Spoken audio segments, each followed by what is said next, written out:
In Yu-Gi-Oh!, whenever an archetype receives support, it will sometimes get revamped, upgraded versions of its original monsters that actually help fix some of the deck's inherent problems. These monsters are called retrains, and an example of a retrain can be seen in Battle Ox and Enraged Battle Ox, where the change can be as simple as adding an extra bonus effect to the original monster. An Enraged Battle Ox says that he deals piercing damage, and he also gives piercing damage to your own Beast Warrior, Beast, or Winged Beast monsters.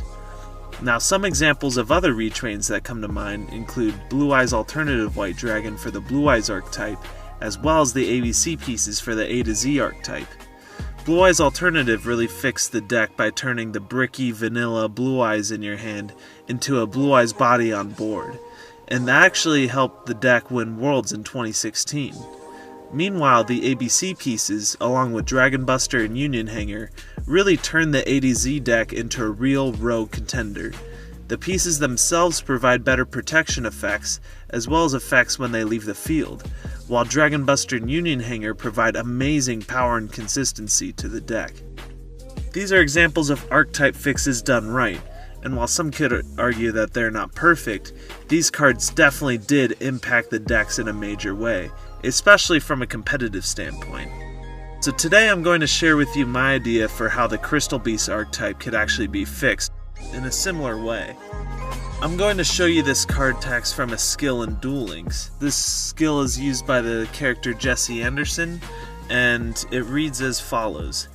Transcendent Crystals. Send 1 to 3 cards from your hand to the graveyard, then choose the same number of Crystal Beast monsters from your deck as the same number of cards you sent from your hand to the graveyard, and place it/them in your spell and trap zone as a continuous spell card.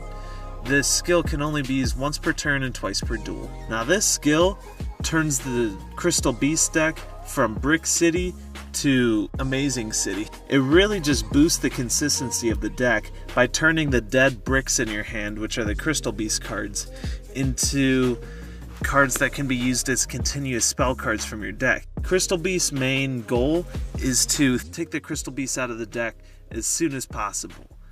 Turn 1 you want to get almost all of the Crystal Beasts out of the deck because they're just not good to draw into. The only good one that is not a brick is Pegasus. But what if we applied this skill in Duel Links to the TCG and there were actually retrained Crystal Beast cards that were released that include this type of effect?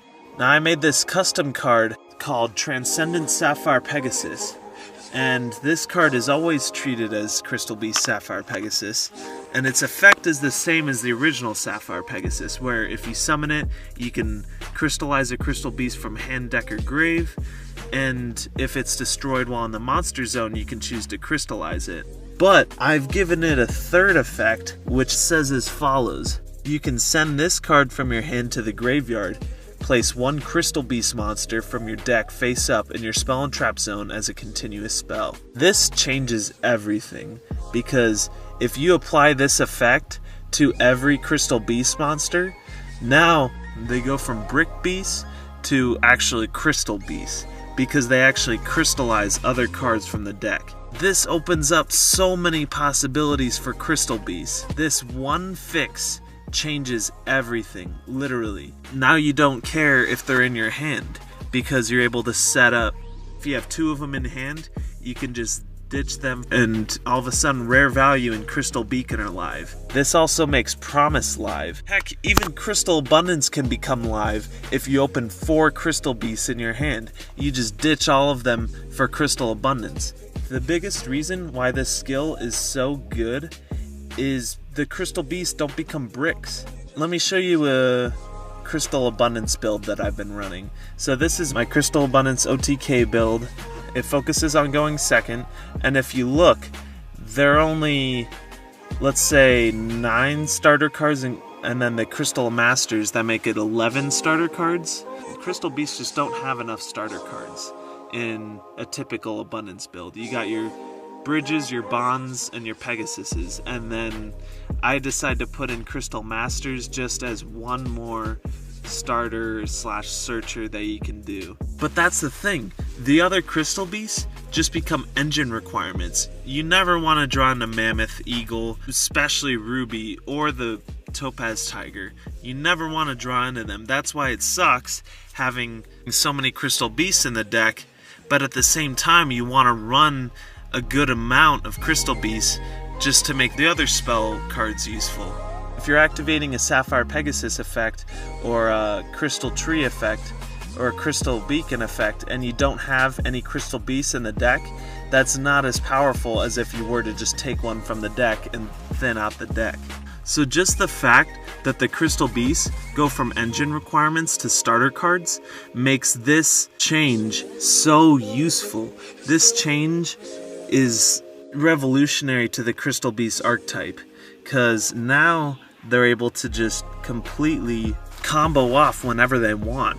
They can set up for rare value and then go into Beacon and then set up for Saryuja. Saryuja all of a sudden becomes so much more useful, and you actually want to run 3 rubies now. Running 3 rubies makes me want to throw up, but now running 3 rubies is a good thing for the first time ever in Crystal Beasts. It would be so useful having this last ability. But let me know in the comments below what you think of this idea, what kind of crazy combos you could think of if the Crystal Beast had this third effect. Or if you have another idea to make Crystal Beast broken that includes retraining the monsters or just giving them more spell trap, extra deck support. Leave them in the comments below, let me know, and let's deck theory about this. I'm totally down to do this, but yeah, thanks for listening to my video. This is Nick Anktel, aka NESHY. Thanks again for watching.